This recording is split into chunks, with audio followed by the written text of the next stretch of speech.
అనే దాంట్లో తల్లిదండ్రుల పాత్ర ఎలా ఉండాలని ఒక 2 నిమిషాల్లో చెప్పి ముగిస్తానమ్మా. నైట్ అరౌండ్ 6:30 టైం ఒక స్టూడెంట్ మిగిలిపోయాడు క్యాంపస్లో. ఎరా నువ్వు వెళ్ళలేదా అని అడిగాను. అడిగితే సార్ మా నాన్న వస్తా అన్నాడు, ఇంకా రాలేదు, మరి వర్షం వచ్చినట్టు ఉంది, మరి ఎలా వెళ్తాడు అని అడిగాను. ఏమొస్తారు అర్థం కాలేదన్నాడు. సరే నువ్వు రారా అని చెప్పేవాడు. నేను నా బైక్ మీద ఎక్కించుకొని తీసుకెళ్ళాను. తీసుకెళ్తే వెళ్తా ఉన్నాం. ఎక్కడ వెళ్ళని అడిగాను. ఇప్పుడు తమిళ్ సార్ ఇంకొంచెం దూరం కొంచెం నేరం పోనం సార్ అని చెప్తాడు తమిళ్లో. సరే వెళ్ళాం సార్ అన్ని పారుగు సార్ ఇప్పుడు కడసిలో ఒక స్మాల్ హౌస్ ఇరుకు తమిళ చెప్పాడు. అదే ఉందిరా అన్న ఉండి చూడండి సార్ అన్నాడు. నువ్వు పారంగి సార్ నల్ల పారంగి సార్ అన్నాడు తమిళ్లో చెప్పడం. సరే వెళ్ళి దించాడు. దించితే వాడు వేలమ్మగా చదువుతున్నాడు ఆ పిల్లడు. వాళ్ళ ఇల్లు గుడిసి. నేనైతే కాసేపు నిద్రపోయాను. అమ్మ మీకు ఫీజు ఫ్రీ అని అడిగాను. ఫీజు ఎంత? 3 lakhs. వాడు ఏ క్లాసు? 7th standard. నాకు అర్థం కదమ్మా, మీకు ఎవరైనా బంధువులు ఉన్నారా వేలమ్మల్లో, ఎలా చేర్చారు ఈ పిల్లోడిని? వాడు ఇక్కడ మీ ఇల్లు ఇదేనా అని అడిగితే మా ఇల్లు ఇదే సార్ అని చెప్పాడు. వాళ్ళ అమ్మని అడిగారు ఎట్లా అమ్మా మీకంటే చెప్పుకొచ్చింది. దయచేసి parents especially all of you I'm requesting all of you listen carefully. సరే వాళ్ళ అమ్మ దగ్గరికి వెళ్ళాను. వాళ్ళ అమ్మ బెండకాయలు దొరుకుతుంటా ఉంది.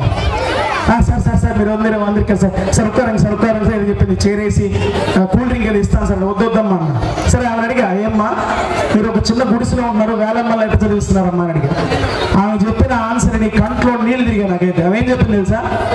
సార్ మా ఆయన బేల్లారి పనికి పోతాడు, ఆయనకి 900 వస్తుంది. నేను కూలి పనికి పోతాను, నాకు 600 వస్తుంది. రోజు పోతాను సార్, ఆదివారం లేదు. 900 600 కలిపితే ఎంతమ్మా? ఎవరైనా చెప్తారా? 900 + 600 1,100 రూపాయలు కదా. దాంట్లో 1,300 రూపాయలు రోజుకి స్కూల్ ఫీజు కడతాం సార్. 1,300 రూపాయలు కడతాం సార్ అని చెప్పి. రోజుకంటే కాదు, నెల మొత్తం నెలకి 1,300, రోజుకి 1,300 అమ్మా. 30 రోజులకి ఎంత చెప్తారు ఎవరైనా? ఆల్మోస్ట్ 35,000 వస్తుంది నెలకి. మేము వేలమ్మల్లో ఫస్ట్ చేర్చినప్పుడే 70% ఫీజు కట్టాలి, 60% కట్టాలి, మిగతా 40% 3,000 కట్టించుకుంటాం. చైర్మన్ సార్ కాళ్ళ మీద పడిందంటారు. ఆ బాధ చూడలేక ఆ ఇన్స్టిట్యూషన్ ఫోన్ చేసి వేలమ్మల చైర్మన్ సార్ ఈ కాడ నెల కట్టించుకోండి, ఈ దగ్గర 60% కట్టించుకోవద్దు. మరి ఏంటమ్మా మీరేం చదువుకున్నారు? మీ ఆయన ఏం చదువుకున్నాడు? మా ఆయన ఏం చదువుకోలేదు, నేనేం చదువుకోలేదు. మరి ఆ బాబు క్లాస్ ఫస్ట్ ఎలా వచ్చిందమ్మా అంటే ఆమె ఏం చేస్తుంది తెలుసా? బెండకాయ చదువుతుంది. వాడు చుట్టుపక్కల అక్కడ కూర్చోబెట్టుకుంటే చదువురా అంటది. వాడు చదవకపోతే ఒప్పుకోదు. వాడు ఏం చేశాడు? ఫస్ట్లో 4 రోజులు యాక్షన్ చేశాను సార్. వచ్చిందే మళ్ళీ చదువుతున్నాను. కానీ మా అమ్మ నన్ను వదలకుండా కూర్చోబెట్టి అలాగే చదివిస్తే నా మనసు మారిపోయి అమ్మను మోసం చేయకూడదు, నేను చదవాలి. అది ఎవరో చదువుకుంటుంది అమ్మ. మీలో చాలా మంది ఎడ్యుకేటెడ్ పేరెంట్స్ ఉన్నారు. మీ పిల్లలు గట్టిగా పట్టుకున్నారా? ఒక్క టీచర్స్ లేదంటే స్కూల్ ప్రిన్సిపల్ హెడ్ మాస్టర్ గట్టిగా పట్టుకుంటే కాదమ్మా. ఆమెకి చదువు లేదు. ఉదయం నుంచి సాయంత్రం కష్టపడి కూలి పని చేస్తుంది. అయినా సాయంత్రం ఇంటికి రాగానే పిల్లలను కూర్చోబెట్టుకుని బెండకాయలు దొరుకుంటా, గుడ్లు దుక్కుంటా, ఇది చదువురా అని చెప్పి వాడు ఎక్స్ట్రాడర్ he's the class first student. అంటే ఒక తల్లిదండ్రుల రోలు విద్యార్థుల భవిష్యత్తు పరుండాలంటే ఆయన చెప్పింది తెలుసా? ఏమ్మా మీరు ఇంత ఖర్చు పెట్టి వీడిని చదివించుకోబోదు, ఇల్లు కట్టుకోవచ్చు కదమ్మా అని అడిగారు. మీ ఆయన బేల్లారు అన్నావు కదా సార్, మాకు డబ్బొద్దు, నగలొద్దు, ఐశ్వర్యం వద్దు, ఏమొద్దు, మా బిడ్డలకి చదువు ఒక్కటేస్తే చాలు సార్, వాడు చూసుకుంటారు సార్, బిడ్డలు చదివించాలి సార్. చదువుకోలేక మేము ఈరోజు కూలి పనులకు పోయి కష్టపడుతున్నాం సార్. నాకైతే కంట్లో నీళ్ళు గారే అక్కడ. నేను చెప్తాను, ఇప్పుడు ఆ స్టూడెంట్ నెలకి 25 లక్షల జీతం తీసుకుంటూ ఐఐటి మెడ్రాస్లో చదివి వాడు ఎక్కడ జాబ్ చేస్తాడు తెలుసా? కాలిఫోర్నియాలో జాబ్ చేస్తున్నాడు. అలా ఉండాలి తల్లిదండ్రులు. Real life this is what I have seen. వాడు మనకి ఇప్పుడు టచ్లో ఉన్నాడు. అంటే కళ్ళు చెమర్చిపోయేటువంటి సంఘటన ఇది. మరి అంత డెడికేషన్ మీకు ఉందా పేరెంట్స్కి? నేను తమిళనాడులో చాలా మంది పేరెంట్స్, ఒక్క పేరెంట్ కాదు, చాలా మంది పేరెంట్స్ గా గమనించారు.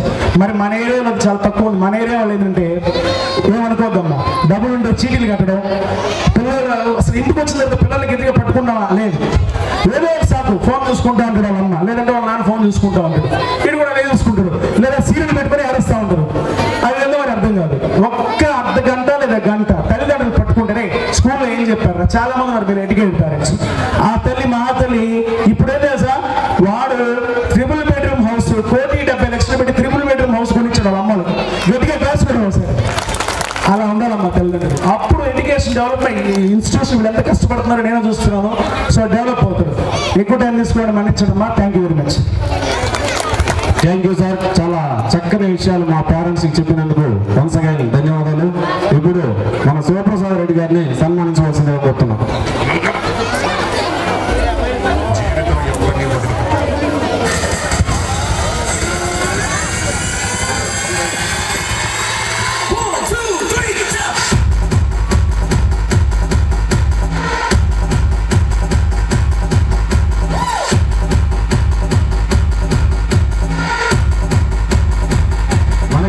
చక్కటి విషయాలు చెప్పినటువంటి కరస్పాండెంట్ లీలా కుమార్ సార్ని సన్మానించవలసిందిగా కోరుతున్నాం.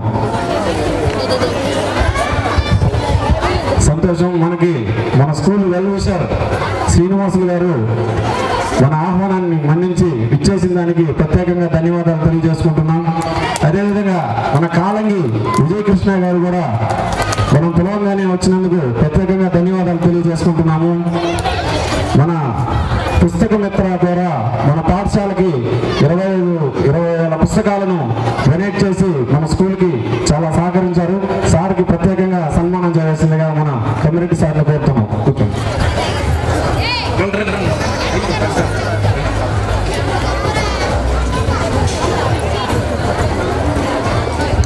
Big round of applause. Music please.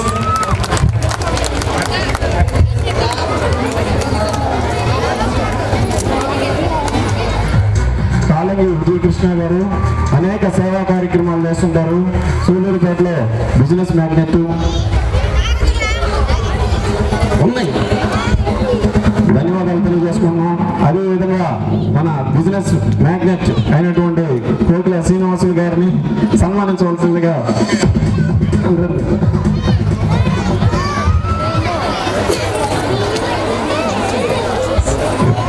Music please.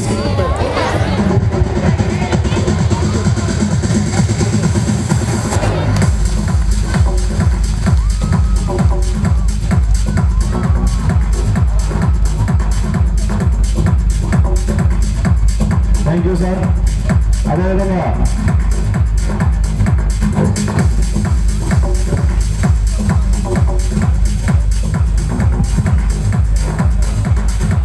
జై శ్రీరామ్. పిల్లలందరికీ ఆశీర్వాదాలు, పెద్దలకు నమస్కారాలు. మామూలుగా ఈ కాలం ప్రతి ఇంట్లో ఒకరు ఇద్దరు పిల్లలతో సరిపుచ్చుకుంటున్నారు. ఇద్దరు పిల్లలతో ఎగటమే కష్టం. మా సారు ఇంతమంది పిల్లల్ని చక్కగా సంస్కారవంతులుగా తీర్చిదిద్దుతూ ప్రయోజకులుగా తీర్చిదిద్దినందుకు సార్కి మరి నా హృదయపూర్వక ధన్యవాదాలు తెలుపుతున్నాను. నాకు అవకాశం ఇచ్చిన అందరికీ ధన్యవాదాలు.